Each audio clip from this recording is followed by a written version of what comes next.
Alright, hi guys, welcome back to my channel. It is literally currently basically 4 AM actually.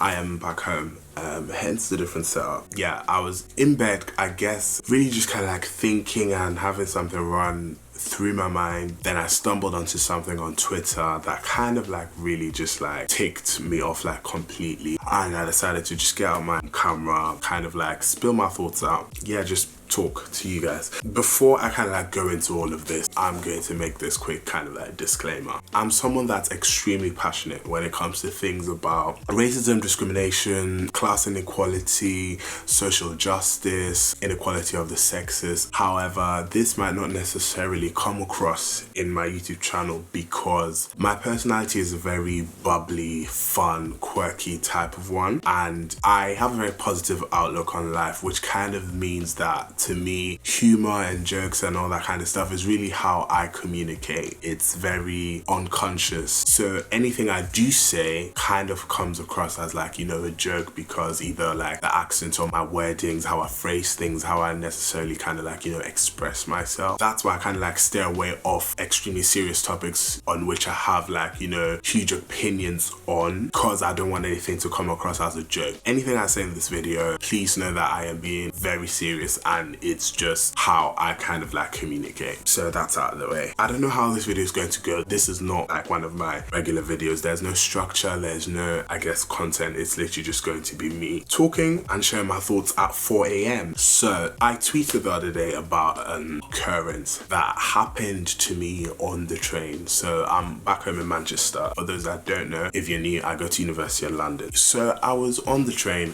coming back home. I was editing and replying to some emails on the train, and a woman basically saw the sticker on my computer. On my MacBook, I have a sticker from my university. I guess because I am not something I say a lot, but I'm very proud of myself for getting into a university such as King's College London. So when I tweeted about this, I got quite a few, I guess a couple of retweets and like over 1,000 likes, I think. Not like flexing about the interaction on the tweet, but a lot of people were just like, oh, what happened? What did you say? What did you say? And one of my friends was just like, oh, why don't you make a video about this? So the woman saw the sticker on my MacBook, and her first statement was, oh, I didn't know people like you went to King's College London. You don't look like a student that goes to King's.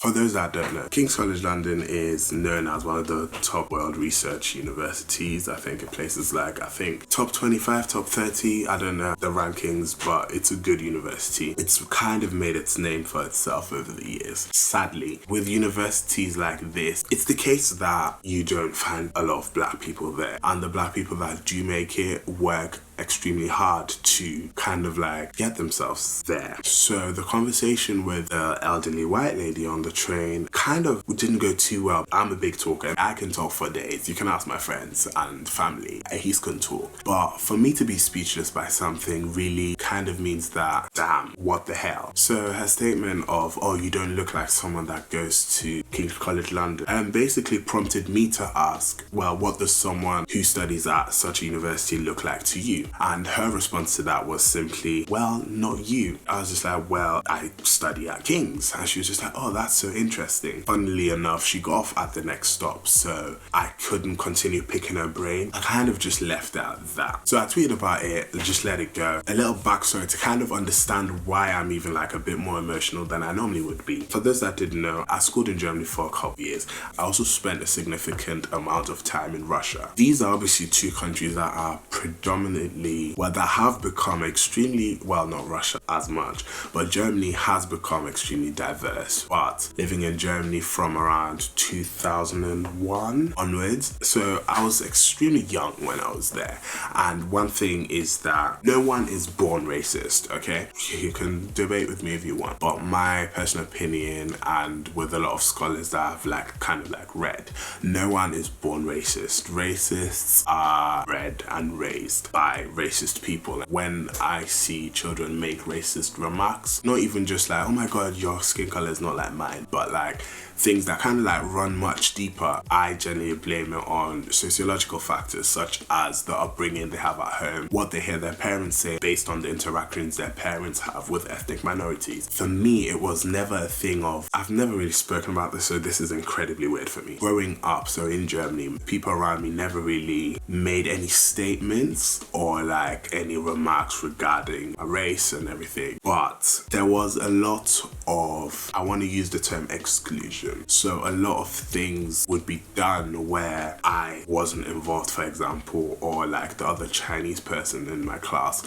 wouldn't be involved. There was no invite to places or like to things and stuff. There was 3 black people in like my entire year, but no one specifically said to your face, oh my god, you're black. And sometimes I think the latter hurts less. It just got to a stage for me, I just like isolated myself, and that's how I kind of dealt with things, which kind of became the foundation of like an extremely socially isolating childhood, if I want to put those terms together. So what ticked me off was, so Jackie Aina, I don't really like follow beauty YouTube or whatever, but like when certain topics transcend the industry they're in and it becomes kind of like a more widely spoken conversation, I would, I guess, partake. The tweet, don't know by whom, said, I wish blacks weren't so racist all the time, then we would live in harmony.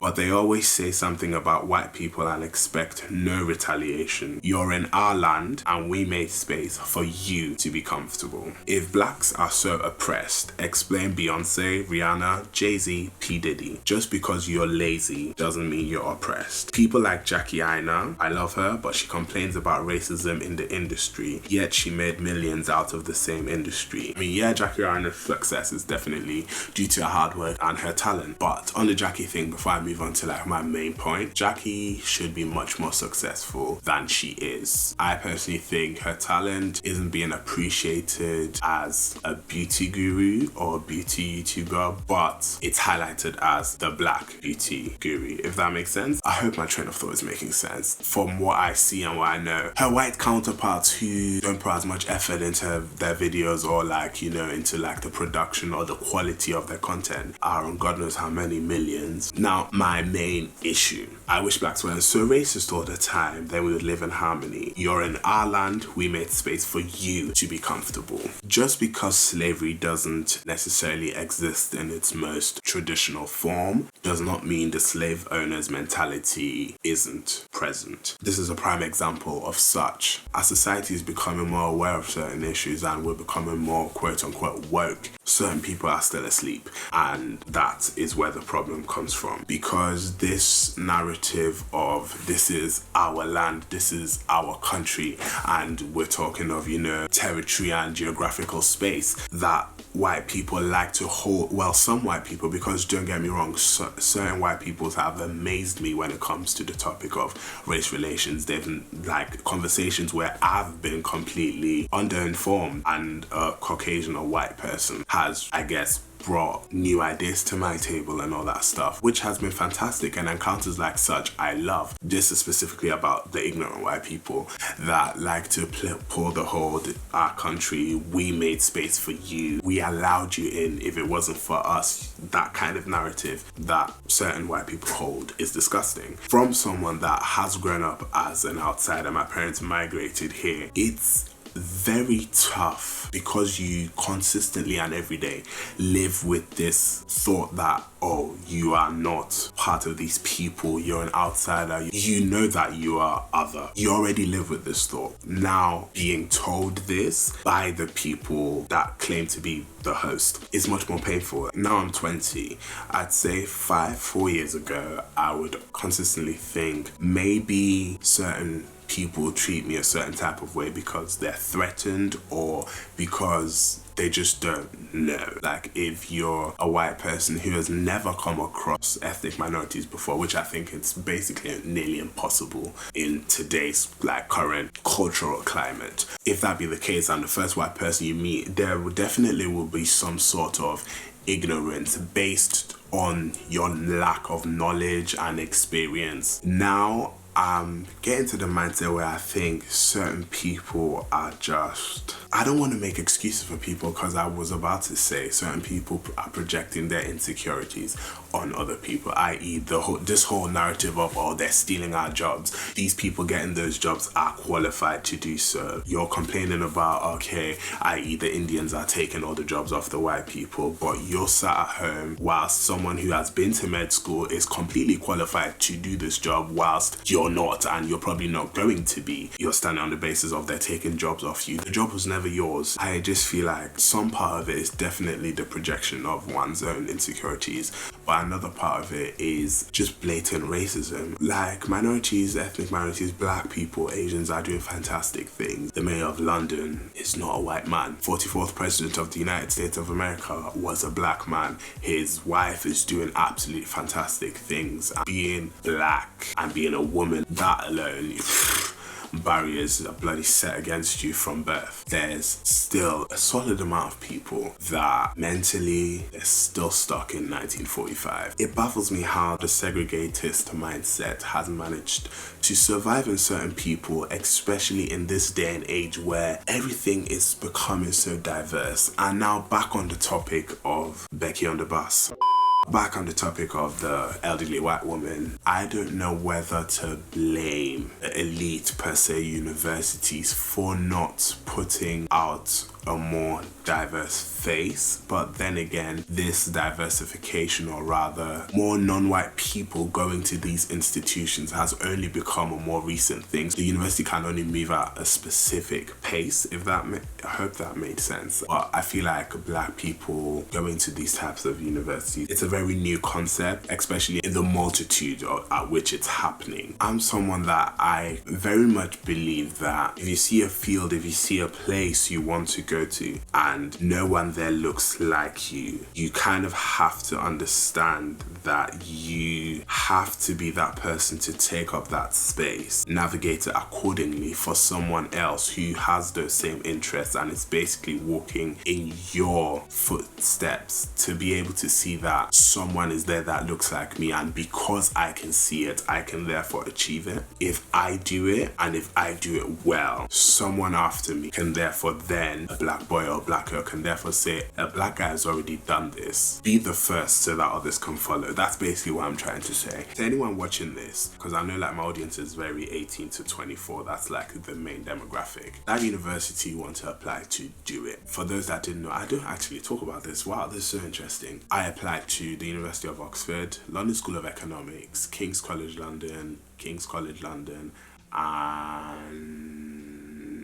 the University of Lancaster. Like, I don't have that story of, oh, a teacher told me I would never achieve it. Like, I was a very good student. The grades I got were pretty much like predicted. But for me, it was always a thing where looking at the brochures, looking at the posters of all these universities, everything I saw was incredibly white, was extremely white. That kind of put me off, because I was thinking, oh, I don't want to go back to when I went to school in Germany. I don't want to go back to my time in Russia, especially because I'd been extremely happy being able to, in my last few years of secondary school and sixth form, be around a decent amount of black people. So I did want to obviously apply to the more black unis, or the unis that would have a large amount of black people, so that I'd be more comfortable. It took a lot for me to say, you know what, if someone doesn't break the cycle will never be broken. If you've been to an open day, if you've been to a specific department and you've realized that everyone is white, be the first black person, so that once you have broken that door down, the door is now open for other people to walk through. So be a door breaker. I guess that's my motto, or that's like the end, or like the main part of this video. Be a door breaker. Aina broke down the door for the beauty industry. Correct me if I'm wrong, she's the only one I know, because I don't really follow makeup and YouTube and that type of stuff. I guess the person that broke down the door for the white woman on the trains mindset, that there are people that are black that study at King's College London. So that's the end of this video. I really hope any of this made sense, because if it didn't, I'd be so upset. I don't know if this video will see the light of day. Share this to someone that you think might need to see it. Be a door breaker. break down doors, be unapologetically you. Yep, it's 4:30. Whoa, I need to sleep. I guess not a lot of you guys subscribe for videos like this, but this wasn't necessarily for the views or like the numbers or I guess pleasing an audience, but this was literally just my heart being quite heavy and me wanting to kind of like offload. Sorry for if this kind of like didn't meet your expectations of entertainment or like the ehis you're used to online. Stay blessed, don't stress, never vex. See you guys in the next video. The cool kid is out.